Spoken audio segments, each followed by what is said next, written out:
강혜신의 오늘의 미국.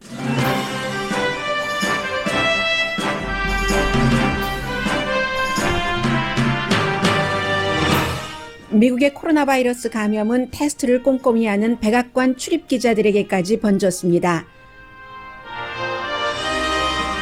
지난 열흘 사이 엿새 동안 확진자 최고 기록이었고 병상이 모자라고 호흡기에 의존하는 환자가 늘어나는 주가 많습니다. 백악관 바이러스 태스크포스의 앤서니 파우치 박사는 대통령에게 직접 대면 보고를 한 지 거의 2개월이 됐으며 바이러스에 감염돼도 99% 해가 없다는 대통령의 말은 사실이 아니라고 파이낸셜 타임즈와의 인터뷰에서 밝혔습니다. 코로나 바이러스가 공기로 전염될 가능성이 있다고 세계보건기구가 결국 인정했습니다. 지금까지와 다른 입장입니다. 트럼프 대통령은 오늘 다시 우편 투표를 사기라고 공격했습니다. 그러나 부재자 투표는 괜찮다고 했는데 우편 투표와 부재자 투표는 같은 방식입니다. 트럼프 대통령의 바이러스 대처에 대한 지지도, 인종 차별에 반대하는 시위에 대한 지지도는 공화당 사이에서도 7월 들어 눈에 띌 정도로 내려갑니다. 무당파 사이에서는 큰 폭 하락입니다. 민주당 대선 후보로 확정적인 조 바이든 전 부통령이 경제 살리기 정책안을 발표했습니다. 제조업과 혁신 분야에 투자를 해서 500만 개의 일자리를 만든다는 계획입니다. 2020년 들어 2차 감원이 시작됐습니다. 1차는 바이러스로 인한 직장 폐쇄에 따른 것이지만 2차 감원은 소비 하락이 원인으로 결국 화이트 칼러 직종까지 광범위하게 번질 것으로 예상됩니다. 박원순 서울시장 사망을 미국에서는 한국의 정치, 사회 변화와 박원순 변호사 이력의 아이러니 등을 통해 전합니다. 지난 며칠 동안 설왕설래했던 북미 3차 회담 가능성이 김여정 노동당 제1부부장 담화로 어느 정도 확인됐지만 미국의 포린 팔러시는 북한의 정상회담에 대한 회의적인 시각은 미국의 혼돈된 메시지 때문이라고 지적했습니다.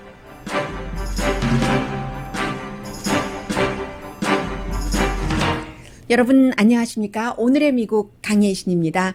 네, 이제 코로나 바이러스는 백악관의 대통령과 부통령 측근들뿐만이 아니라 기자들이라고 말씀드리면 안 되겠네요. 일단 기자 한 명이 양성 반응이 나왔습니다. 전혀 증상이 없었고 백악관 출입 기자 브리핑룸에 들어가는 기자는 언제나 테스트를 하죠. 테스트를 하는데도 불구하고 이처럼 그 양성 반응이 나왔다는 것이 중요하고 백악관에서는 그 기자가 이 기자실 이외에는 간 곳이 없다고 얘기하지만 백악관에 들어갈 때 어디든 다니잖아요. 다른 사무실은 다니지 않기 때문에 지금 이 정도다라고 말씀을 드리겠습니다. 뿐만이 아니라 그 교통안전국 직원도 1000명 정도가 양성 반응이 지금 나왔습니다. 그래서 미국에서 지난 열흘 동안 엿새가 이제 새로운 코로나 바이러스 확진자 기록을 세웠고 남부, 서부, 특히 이제 알라바마, 아이다호가 이제 새로 등장을 했어요. 미주리주, 몬타나, 오레곤, 텍사스 하루 최고치를 날마다 지금 그 기록을 다시 세우고 있습니다. 그리고 플로리다주라든가 테네시주는 아직 최악의 사망률이 나온 상태도 아니다라고 하면서 거의 모든 지역에서 로스앤젤레스를 포함을 해서입니다. 병상이 꽉 차고 호흡기에 의존하는 환자들이 늘어나는 현상을 보이고 있습니다. 그리고 플로리다주에서는요, 테스트를 하면은 33.3%, 3명 가운데 1명이 양성 반응이 나옵니다. 켄터키주가 정말로 지금 또 진앙지가 되고 있다. 휴스턴은 새로운 뉴욕이 될 것인가? 사우스 캐롤라이나주도 완전히 포위됐다. 이런 얘기 나오고요. 콜로라도주의 한 타운은 마스크를 쓰지 않으면 1년 감옥에 갈 수도 있다. 지금 이 같은 정책을 새로 발표를 했고 뉴욕시는 전부 이벤트를 옥토버까지 10월 달까지 전부 일단 막았습니다. 그러다 보니까 로스앤젤레스 시장도 얘기를 했지만 이거 안 되겠다. 다 끝내야지 되는 것 아닌가. 경제를 오픈한 것을 이런 얘기들이 굉장히 많이 나오고 있고요. 심지어는 플로리다주 잭슨빌에서 공화당 전당대회가 다음 주에 열릴 예정인데 민주당은 그 온라인으로 합니다. 그런데 이것을 바깥에서 해야지 된다. 실내 15,000명이 들어가는 실내가 아니라 바깥에서 해야지 된다. 이번 주 뉴햄프셔에서 있는 트럼프 대통령의 주말 선거 유세가 바깥에서 하죠. 공화당에서 그런 것들이 논의되고 있습니다.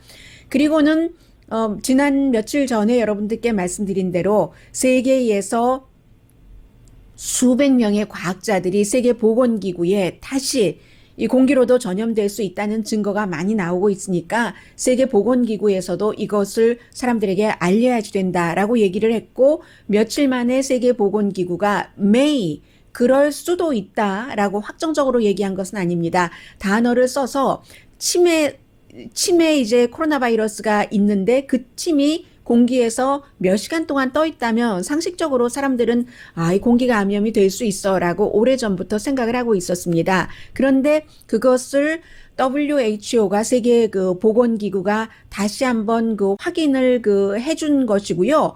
그리고 또 하나는 어제 이와 더불어서 발표한 것이 증상이 없는 사람이요. 증상이 없는 사람이 증상이 완전히 없이 감염됐을 수도 있고 아직 증상이 완전히 디벨롭되지 않은 그런 경우도 있잖아요. 그런 경우에 커뮤니티에 어느 정도로 이게 감염을 일으킬 수 있는가 여기에 대해서는 확실하지는 않다 이런 애매모호한 얘기를 하기는 했습니다. 그리고는 이제 이런 경우가 왜 중요하냐면 지금 많은 곳에서 식당도 오픈했고 짐 같은 경우는 오픈했다 다시 닫는 경우도 있고 교회도 마찬가지고요. 지역에 따라서는 마스크 전혀 하지 않고 교회에서 예배를 보는 시골 교회들도 있고 하기 때문에 이 공기 중에서 감염될 수도 있고 또 전혀 증상이 없는 그런 만지지 말라고 하는데 만지네요 얼굴을 증상이 없는 사람에게서도 감염될 수 있다면 이처럼 식당, 교회 이 다 어떻게 해야지 되는가 이런 것을 개인들이 왜냐하면 지금 연방정부 차원에서는 다운플레이를 하려고 하는 것이 역력하고 또 주정부도 플로리다주 같은 경우는 대통령과 친해야지 되고 주지사가 그렇게 하기를 원하기 때문에 대통령 쪽으로 많이 가고 있거든요. 하기 때문에 개인이 판단을 할 수밖에 없고 앤토니 파우치 박사가 요즘 미국 언론에 잘 등장하지 않습니다. 그런데 물론 그 파이낸셜 타임스도 뉴욕 타임스 계열이긴 하지만 영국의 신문 그 파이낸셜 타임스와의 그 인터뷰에서 뭐라고 얘기를 했냐면 물어봤어요. 기자가 요즘 인터뷰도 잘 안 하는데 백악관이 인터뷰를 막냐 하고 물어보니까 내가 그 사탕 발림 얘기를 하지 않고 나의 원래 정평이 수십 년 동안 그 사람 정평이 그렇거든요. 진실을 말하는 과학자. 그래서 젊은 사람들한테 인기가 있는데 물론 반대쪽에서는 트럼프 대통령을 굉장히 지지하는 쪽에서는 이 앤토니 파우치도 딥스테이트야. 트럼프 대통령을 망가뜨리지 못해서 안달을 해라고 얘기를 하지만 시간이 지나갈수록 앤토니 파우치 박사가 물론 모든 것을 다 맞게 말할 수는 없으나 과학에 기초를 해서 말하려고 하고 그리고 대부분 그렇게 한다는 것을 사람들이 믿고 있습니다. 그래서 파우치 박사가 이 파이낸셜 타임스 기자에게 얘기하기를 내가 언론에 잘 나오지 않는 것을 보면은 알지 않겠느냐 하면서 사탕 발림을 하지 않고 정확하게 얘기를 하기 때문에 그런데 트럼프 대통령이 이 코로나 바이러스에 걸려도 99% 전혀 해가 없다고 한 말이 어디서 나온 것인지를 내가 지금 이게 생각을 해보고 있어라고 얘기하면서 전혀 그렇지 않다고 일반인들도 다 알고 있는 사실입니다. 그런 것을 강조를 했고 본인은 대통령과 직접 면담을 한 마지막 날이 6월 2일이라고 했습니다. 그리고 대통령에게 백악관 소속 태스크 포스지만 물론 본인의 원래 직장은 대학교 졸업하자마자 이분이 나이가 많거든요. 60년대부터 계속 보건 연구소에서 일하고 있고 보건연구소의 한 분야인 질병 전염병 연구소의 소장으로 오랜 동안 일하고 있지만 대통령을 6월 2일에 만났고 그리고 나서도 물론 그 보고서를 드리기는 하는데 간접적으로 대통령이 그 보고서를 안 읽거나 안 믿는 것 같다. 그러니까 99% 코로나 바이러스에 걸려도 아무런 해가 없다고 얘기를 하지라고 하면서 본인이 바로잡겠다고 했습니다. 코로나 바이러스에 걸려서 죽지 않을 수도 있다. 그러나 어딘가 장기적으로 많은 것이 손상될 수도 있고, 그리고 어떤 사람은 증상이 없지만 죽지는 않아도 코로나 바이러스에 걸렸을 때 굉장히 오랜 동안 심각하게 견디기 힘들 정도로 아플 수 있다는 것을 다시 경고를 했고요. 보고서 자체는 거의 2달 된답니다. 대면 보고를 직접 한 것은. 그러니까 그 앤서니 파우치 박사도 뭐 여러분들 그 얘기를 좀 그 들어보시는 게 좋을 것 같고요. 그리고 제가 듣기로는 지금 마이크 소리가 이상한데 여러분은 괜찮으실지 모르지만 방송하는 사람이라서 좀 신경이 쓰여서요. 여기까지 전해드리려고 했는데 제가 마이크 여러 가지를 점검을 하고 잠시 뒤에 다음 뉴스 연결해서 전해드리겠습니다.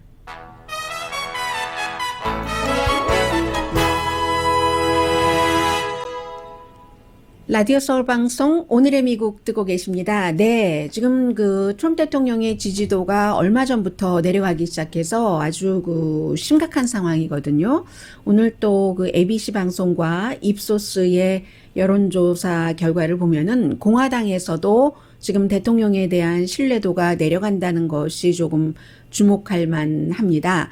4월 달에서부터 6월 달까지는 조금씩 지지율이 내려가긴 했지만 이제 민주당은 볼 것 없고 공화당과 무당파를 보는 것이 더 중요하잖아요. 그런데 7월 달 들에서 급격하게 내려가는 겁니다. 지금 그 트럼프 대통령이 플로리다주에 그 방문을 해서 그 비행기 트랩에서 내리고 있습니다. 그래서 그 7월 달 들어서 대통령이 이 코로나 바이러스에 대해서 일하는 것에 대한 그 지지를 하지 않는 사람이 67%, 지지하는 사람이 33%였는데 이게 공화당을 봐야지 되는데 공화당에서는 6월 달까지만 하더라도 트럼프 대통령이 코로나 바이러스에 대해서 그 여러 가지 일하는 것에 대해서 90%가 지지를 했습니다. 그렇기 때문에 마스크를 쓰지 않고 거리두기를 하지 않는 사람들이 공화당 지지자들 사이에서 많은 거죠. 그 결과 오렌지 카운티는 이제 정부의 그 공화당 관계자들에 의해서 그렇게 된 것이 많은데 확진자가 많이 늘어나고 있습니다. 확진자가 늘어나면 그 다음에는 왜 이게 늘어났는가 하는 그 원인을 찾아서 불만을 말하게 되죠. 그게 여론에서 나타나고 있습니다. 6월 달에는 공화당들이 대통령이 코로나 바이러스에 대해서 잘 대처하고 있다가 90%였는데 아마 한인들은 이것보다는 조금 낮았을 거예요. 그런데 지금 7월 달 들어서 지금 오늘이 7월 10일입니다. 78%로 12%포인트나 빠졌습니다. 그리고 무당파 사이에서 굉장히 중요하죠. 6월 중순까지는 40%가 뭐 대통령 뭐 괜찮아 라고 생각을 했고 코로나 바이러스에 대처하는 것이요. 그리고 59%가 아니라고 했는데 7월 달 들어서는 그 40% 코로나 바이러스 대처에 대한 지지가 26%로 공화당보다 조금 더 내려갔죠. 14%포인트가 내려갔고 73%가 지지하지 않습니다. 그리고 대학을 졸업하지 않은 백인의 경우는 거의 지금 비슷해요. 여기가 이 분야가 이 그룹이 가장 대통령의 지금 그 강한 지지 기반이라고 볼 수 있는데 50%가 지지하지 않습니다. 49%가 뭐 대통령 잘하고 있는데 뭘 그래? 이렇게 얘기를 하는 것이고요. 중요한 것은 경제를 이 부분이 이제 대통령에게는 뼈아픈 부분인데 경제를 다시 오픈한 것이 너무 빠르다 하는 것이 지난달보다 지금 3%포인트가 늘어나서 59%가 그렇게 생각을 하고 뭐 잘 모르겠다 하는 사람들이 많아요. 이 질문에 대해서는. 그런데 뭐 경제 오픈하는 거 잘하는 거 아니야? 라고 생각하는 사람이 15%밖에 안 된다는 얘기입니다. 그리고 또 뭐가 있나요? 인종관계에 대해서는 화이트 아메리칸들은 59%가 대통령 뭐 잘하고 있어. 이게 이제 시위와 관련된 그 여러 가지 그리고 뿐만이 아니라 남부 연합기라든가 아니면 과거에 그 노예제를 지지했었던 사람 아니면 노예를 갖고 있었던 사람들의 동상을 내리는 이런 모든 것들에 대해서 화이트 아메리칸은 59%가 그 지지하지 않는군요. 이것도 화이트 아메리칸조차도 지지하지 않는 사람이 지지하는 사람보다 더 많아졌네요. 굉장히 다른 거죠. 그래서 기본적으로 여러 가지 사회적인 변화가 일어나고 있잖아요. 인종 분야에 있어서. 뭐 소수인종으로서는 기쁜 변화도 있는 것이고요. 우려할 부분도 있지만, 그리고 아프리칸 아메리칸들은 92%가 인종에 관련해서 대통령이 잘 못하고 있다. 라티노도 83%가 잘 못하고 있다. 라티노의 경우는 미국에서 태어나고 자랐거나 뭐 3세 정도 되면은, 그리고 부자가 되고 또 본인이 좋은 직업도 갖고 있고 한다면 공화당 쪽인 그런 성향인 경우가 많습니다. 이 ABC의 여론조사 결과는 7월 8일과 9일 동안 711명의 미국 성인을 대상으로 영어와 스페니쉬로 조사를 했습니다. 오차 범위는 711명이니까 그다지 많지는 않잖아요. 4.1%포인트로 잡았습니다.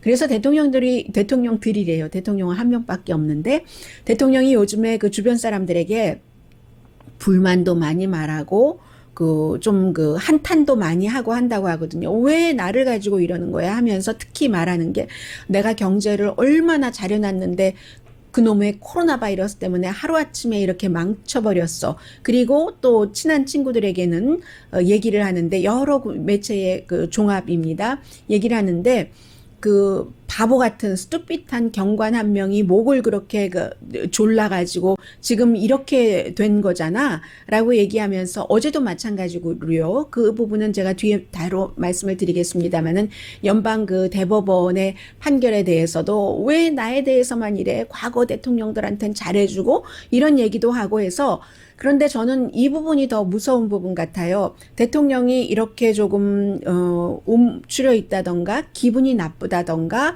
할 때에 대통령 주변 사람들이 대통령의 기분을 좋게 해줘야 되잖아요. 그런데 그 방법이 너무 미국스럽지 않아서 조금 놀랍기도 하고요.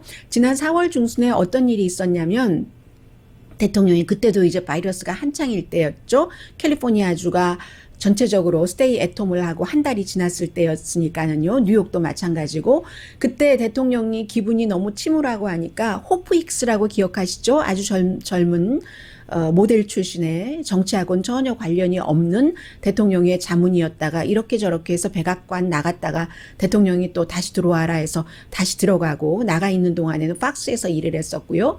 이 호프 힉스가 생각해낸 아이디어랍니다. 대통령이 너무 이 기분이 나쁘니까 트럭 기사들을 그 당시에 많이 초대를 하면서, 여기에 이 트럭을 18개의 바퀴가 달린 트럭을 백악관의 그 뜰에, 사우스론에 가지고 오자 해서 트럭커들, 대통령을 지지하는 그런 사람들과 함께 트럭 자체를 백악관 뜰에 놓자 하면 대통령이 기분이 좋아질 거야.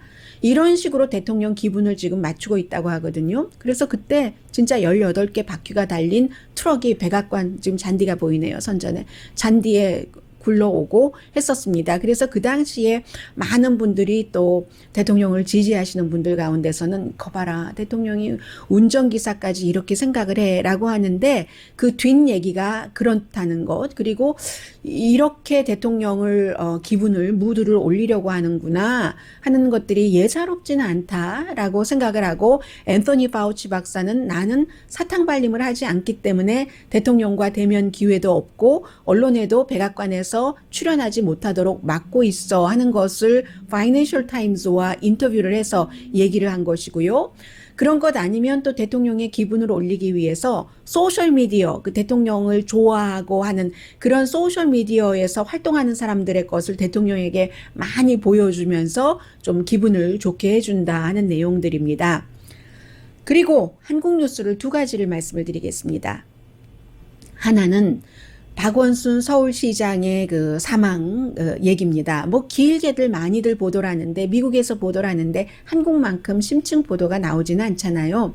그런데 이제 미국에서도 어떻게 보도를 하냐면은, 딱 그 미국에서는 사람들이 생각해봐야지 될 그런 부분만 보도를 합니다. 뭐 기본적으로 모든 인간의 그 숨짐, 사망은 다 뭐 아무리 믿는 분들이라 할지라도, 심지어는 릭 워렌 목사라든가 많은 분들도 자녀분들의 여러 가지 어려움에 대해서 통탄하잖아요. 믿음이 그렇게 좋으신 분들도. 그렇기 때문에 누구의 죽음이라도, 어떠한 형태의 죽음이라도, 죽음 자체에는 미국에서 그것을 뭐 축하하고 그의 일생을 뭐 한다고는 하지만, 그 안타까운 마음이 있습니다. 심지어는 본인 스스로 목숨을 끊었다 하더라도 뭐 정치 이런 거 다 떠나서요. 그건 기본이고, 기본으로 말씀드리고, 미국에서는 어떤 점들을 전하냐면은 정치적으로는 물론 뭐 차기 뭐 대권 그 주자로서 가능성이 있었던 사람이다.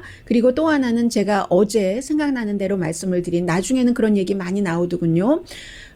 그 이분이 특히 한국에서 서울대 그 조교 문제, 그리고 이제 1990년대는 무슨 학생 운동이 있고 할 때 인권법 변호사로서 그 경관이 여학생, 시위하는 여학생을 성추행을 했다던가 성추행에 해당되는 그런 것을 했었을 때 인권법 변호사로서 활동을 했었던 뭐 이런 부분들을 이제 미국 언론도 오늘 그 보도를 하면서 그러한 일이 있었는데 결국은 그 숨진 채 발견이 됐잖아요.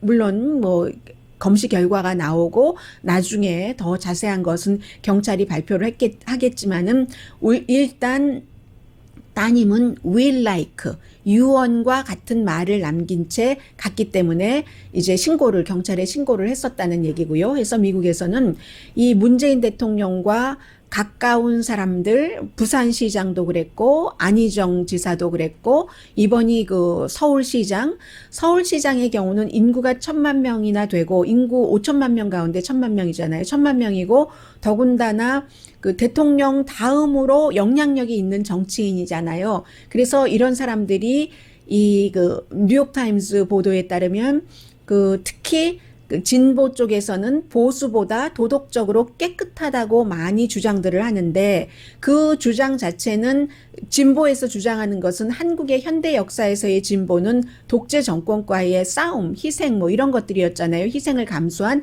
그래서 본인들이 보수는 독재 정권에 말하자면 빌붙어서 아니면 협조해서 이런 역사가 있었기 때문에 도덕적으로 굉장히 깨끗하다고 하는데 진보 측에서의 인물이 부산시장, 서울시장, 그 안희정 지사 이런 형태로 어떻게 묘하게 이렇게 됐다는 것을 지적을 하고요. 그리고 또 하나는 한국의 법으로 합법적이기는 하지만 숨진 사람에 대한 애도하고 추도하고 오일장한다고 하잖아요. 그런 거 다 지내고 나서 그 법적인 시스템에서는 그 고소당한 사람이 숨졌기 때문에 이 케이스가 끝이기는 하지만 그러나 한국의 뭐 페미니스트라든가 그 여성부의 장관도 한마디 하긴 했네요. 만약에 그 죽음이 본인의 그 선택에 의한 죽음이었고 죽음의 원인이 그 전날 그 여비서의 고소 때문이었다면 살아서 이것을 그 해명을 하는 것이 해명 내지는 어쨌든 본인의 의견을 내는 것이 주장을 내는 것이 옳았을 것이다 라고 얘기를 했잖아요. 그래서 미국에서도 한국의 페미니스트들은 법적으로는 그 문제가 그렇게 된다 하더라도 그렇더라도 이것은 뭔가 가려져야 되는 게 아닌가 그런 지적도 있고요. 또 하나는 신고를 한 여성 지금 그 부분에 대해서는 경찰이 CCTV를 가릴 수도 없고 현재로서는 그 가리기를 시작한 것이 아니기 때문에 그날 그 여성을 인터뷰를 한 것이 그 진술을 듣고 한 것이 전부이기 때문에 그러나 그 정서상으로는 그것을 조사해야 된다 하는 정서도 있다는 것을 전하고요.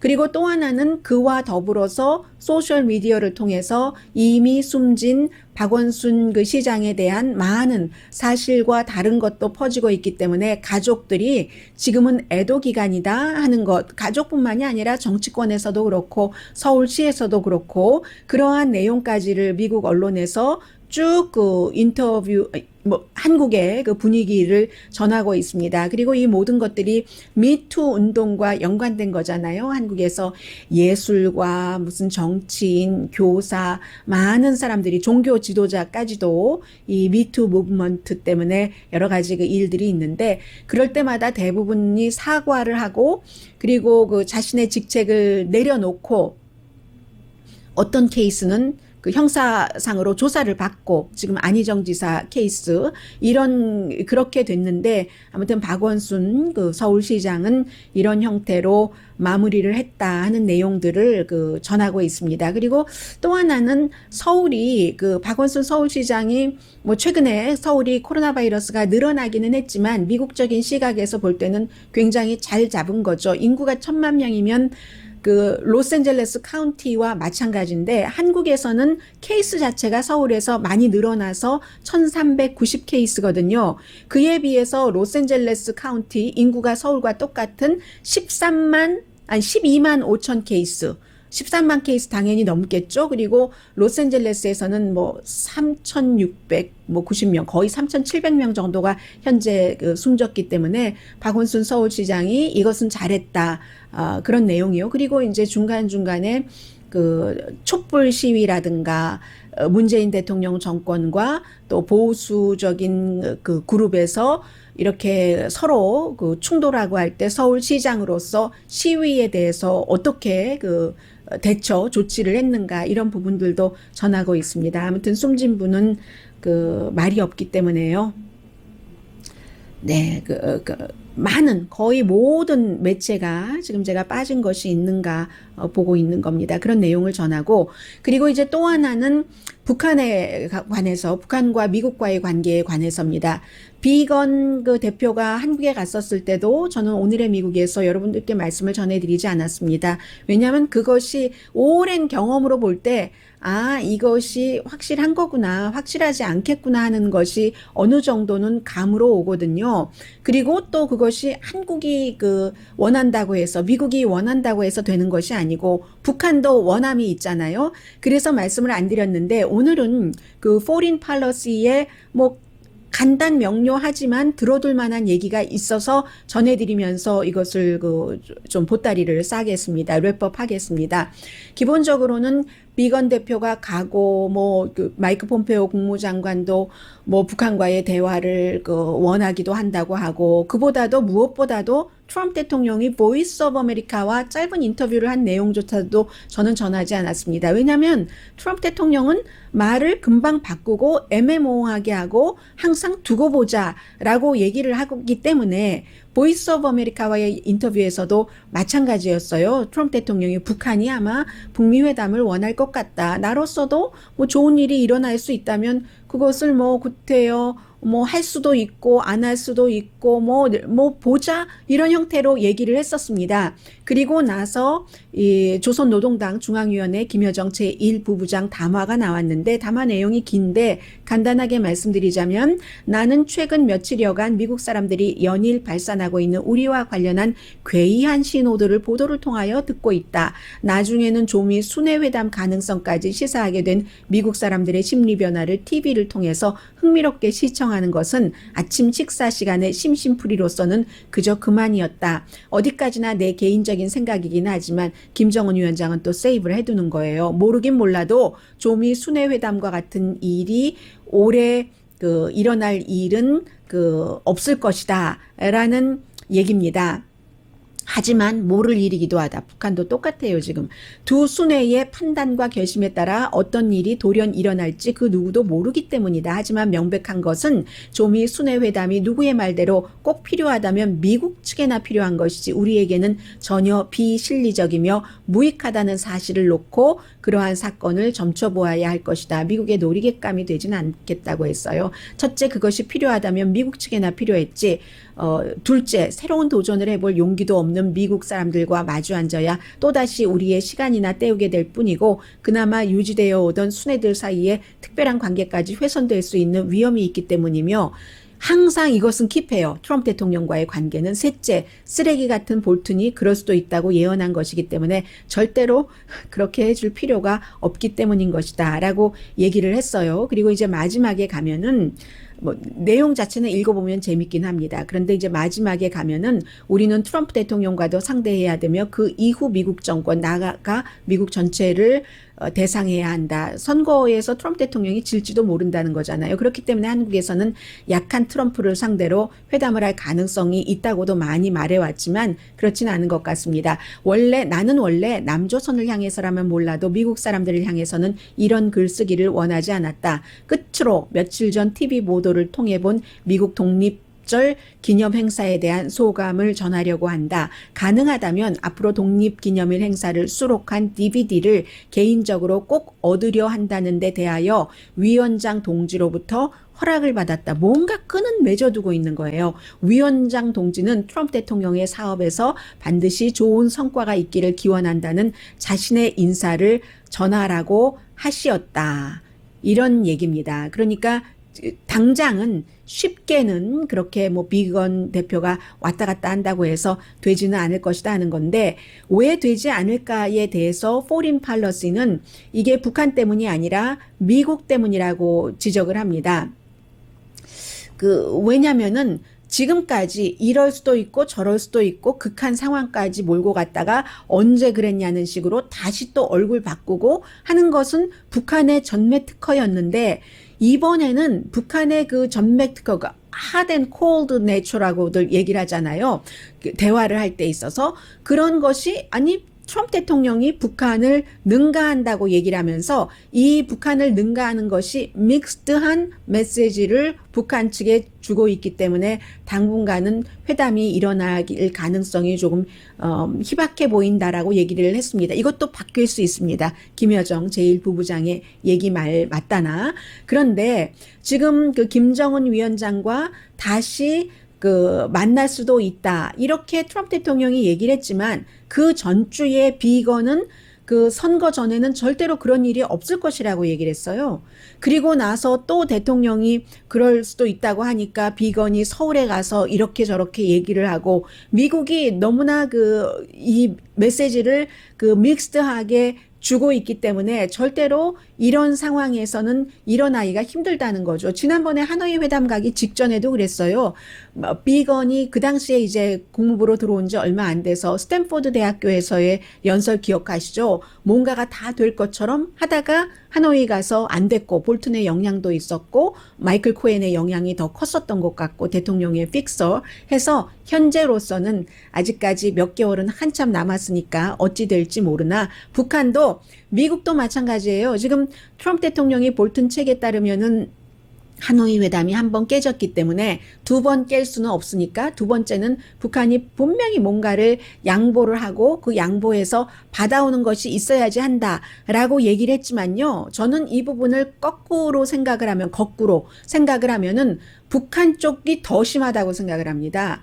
북한이야말로 트럼프 대통령이야말로 말 바꾸기도 많이 하고 국민의 신뢰도 많이 잃었지만 북한의 김정은이야말로 하노이 회담에서 그 당시에 점심도 안 먹여서 보낸 것이 아주 큰 타격이었을 것이라고 생각을 합니다. 김정은 위원장의 마음속에는요. 점심도 런치도 트럼프 대통령이 취소해버렸잖아요. 그리고 나서 며칠 동안을 덜덜거리는 그 열차를 타고 평양에 다시 갔는데 그것을 만회하기 위해서는 김정은으로서도 미국에서 굉장히 많은 것을 얻어야지만 그게 회담이 성사가 될 텐데 그런데 트럼프 대통령이 이 상황에 김정은에게 그렇게 많은 것을 주면서 선거철에 회담을 쉽게 할 수 있겠어요?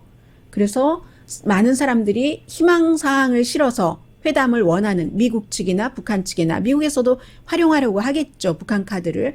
그러는 그 희망 담긴 그런 것보다는 현실적으로는 북미 회담이 일어나기 양쪽의 그런 관계로 상당히 힘들다. 이게 북한에 대해서 온건한 시각을 갖고 있는 그 전문가들이 보고 있는 관점입니다.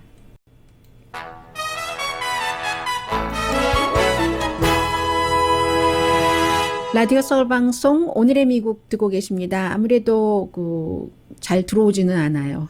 그런데 조 바이든 전 부통령 민주당 대선 후보로 거의 확정적인 인물이 얘기를 한 경제에 관한 캠페인성 공약이죠. Buy American Plan 이렇게 이름을 붙였습니다. 어제 펜실베니아주에서 뭐 공장이 있고 하는 그런 곳에서 했는데 결론적으로는 뭐 이게 꼭 이루어지는 것이 아니니까 제가 그 핵심 부분만 말씀을 드리겠습니다.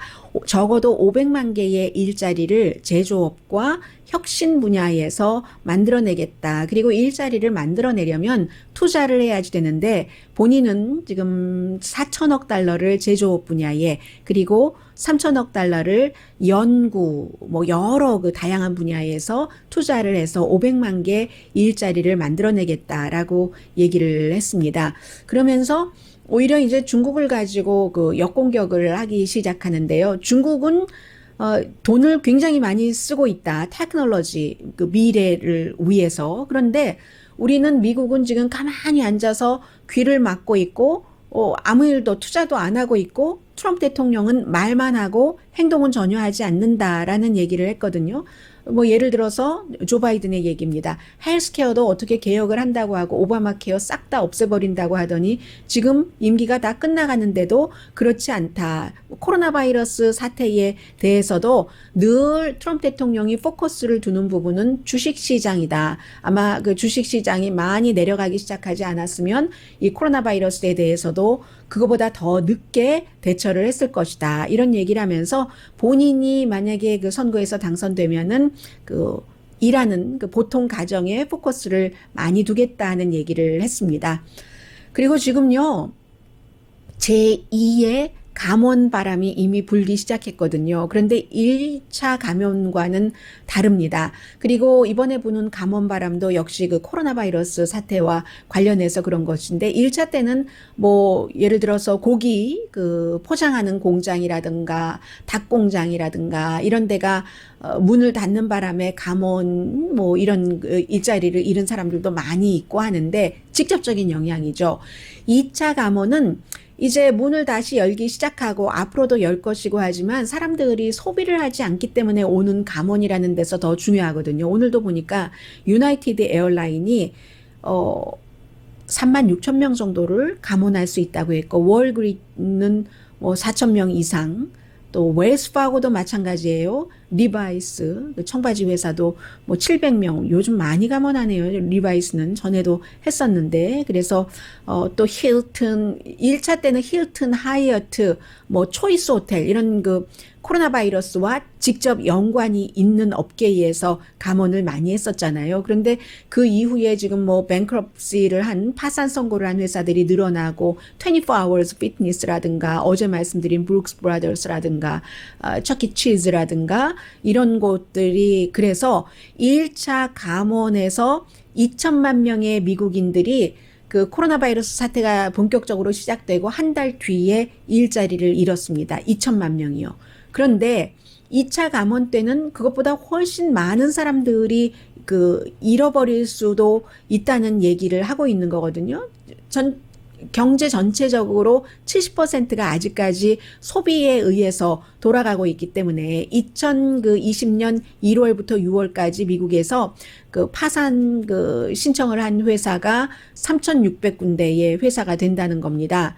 그것도 6월 달에 파산 선고를 한 회사가 600군데가 되고요. 그러면은 이 600군데가 파산 선고를 그 6월 달에 했다는 것은 2019년 6월과 비교할 때 43%가 늘어났다는 건데 6월 달에 더 많이 할까요? 아니면 7월, 8월, 9월 달에 더 많이 할까요? 9월, 10월경이 돼서 리오프닝 하면서 조금 보다가 아니면 리오프닝이 늦어지면 그 이후에 파산 선고를 하는 그 회사나 스몰 비즈니스가 훨씬 많을 가능성도 있는 거죠. 그렇게 되는 경우는 스몰 비즈니스 업주들이 미국의 많은 일자리를 차지하고 있잖아요. 레스토랑 업계가 제조업과 지금 맞먹습니다. 그 일자리 숫자가. 그런데 이 레스토랑 업계에서 이거 안 되고 저것 안 되고 파산 신청을 하기 시작하면 굉장히 많은 사람들이 일자리를 잃어버릴 수가 있고요. 그리고 이런 것들이 연쇄적으로 결국은 화이트 칼러까지 가게 될 것이다. 이런 것들을 많은 사람들이 지금 예상을 하고 있습니다.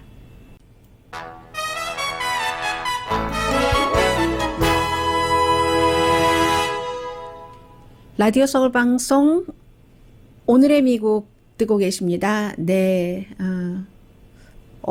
네, 트럼프 대통령이 플로리다에서 지금 뭐 여러 가지 얘기를 했는데 그 가운데서 만약에 학교가 너무나 진보적이라면 이번에는 뭐 문 열고 이러는 것을 트럼프 대통령은 건강에 의해서가 아니라 그 정치 성향에 의해서 학교 문을 개학을 안 한다고 얘기를 하고 있으니까요. 그렇게 너무 진보적이면 학교도 교회와 마찬가지로 이제 세금에서 예외되는 그런 부분이 있잖아요. 그것을 없앤다.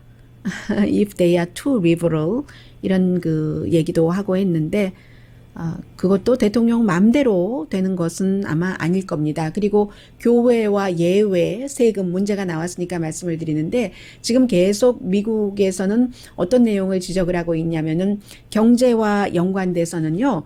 그 PPP의 그 지원을 받은 그룹 가운데서 특히 이제 그 카톨릭 그룹 뭐 복음주의 그룹도 마찬가지입니다만 얼마나 로비를 했는지 모른다. 합법적으로 받은 거예요. 교회에서도. 합법적으로 받아서 교회에서도 당연히 교회에 직원들이 있으니까 봉급받는 직원들의 봉급을 주고는 했는데 그게 너무 많이 그 가져갔고 카톨릭 같은 경우는 카톨릭 교회가 로비를 해서 이게 전부 세금이잖아요.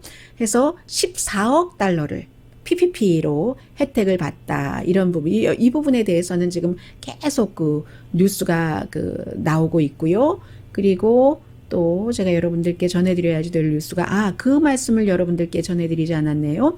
매일 트럼프 대통령이 오늘은 또 어떤 트윗을 했냐면 우편 투표와 부재자 투표에 대해서 그동안 계속 이제 우편 투표는 사기일 가능성이 있고 누가 사인도 대신하고 누구 리빙룸에서 사람들이 가짜를 만들어내고 이런 얘기를 많이 했잖아요. 그런데 미국에서는 우편 투표만 하는 주가 5개 줍니다. 뭐 오레곤, 워싱턴, 뭐 콜로라도 뭐 이런 등등을 포함을 해서요. 캘리포니아주도 요즘은 우편 투표 많이 하고요. 더군다나 이 코로나 바이러스 때문에 우편 투표를 하려는 사람들이 늘어나고 민주당에서는 투표율이 높아지면 민주당에 유리하니까 공화당은 투표를 잘해요. 그러니까 우편 투표를 권장을 하고 트럼프 대통령은 또 그게 싫은 것도 이유가 있고 해서 우편 투표는 가짜다 사기다를 계속 얘기해 오다가 오늘은 이렇게 얘기를 했습니다. 우편 투표는 dishonest하다. 우편 투표는 정직하지가 않고 정말 사기성이 있고 하는데 부재자 투표는 괜찮아 라고 얘기를 했거든요.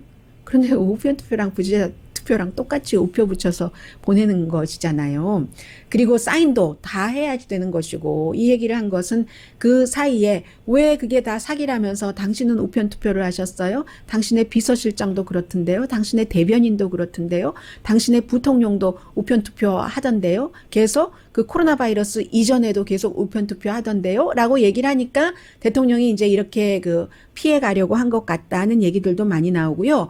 어제 그 연방 대법원에서 그 판결이 나온 지 시간이 많이 지나지 않아서 제가 여러분들께 잘 전해드리지 못했는데 연방 대법원에서 2가지라고 말씀드렸잖아요. 하나는 뉴욕 검찰은 대통령의 세금 보고 등을 볼 수 있도록 여성에게 준 돈 이런 것들 때문에 그러나 의회는 선거 이전에는 볼 수 없도록 그러면 일반인들은 영원히 볼 수 없을 수도 있고 대통령의 주변의 변호사들도 또 뉴욕 검사가 볼 수 있도록 한 것도 하급 법원에서 다시 소송을 할 수도 있습니다. 그러나 영원히 막을 수는 없는 것 같아요. 연기할 수는 있지만 그런 부분이 있고요. 그리고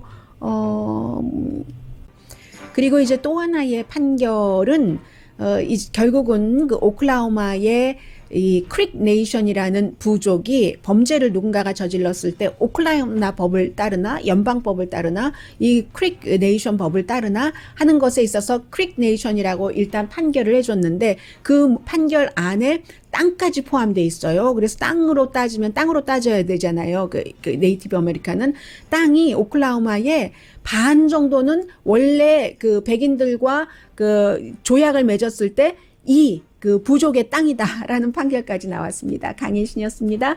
행복한 주말 되세요.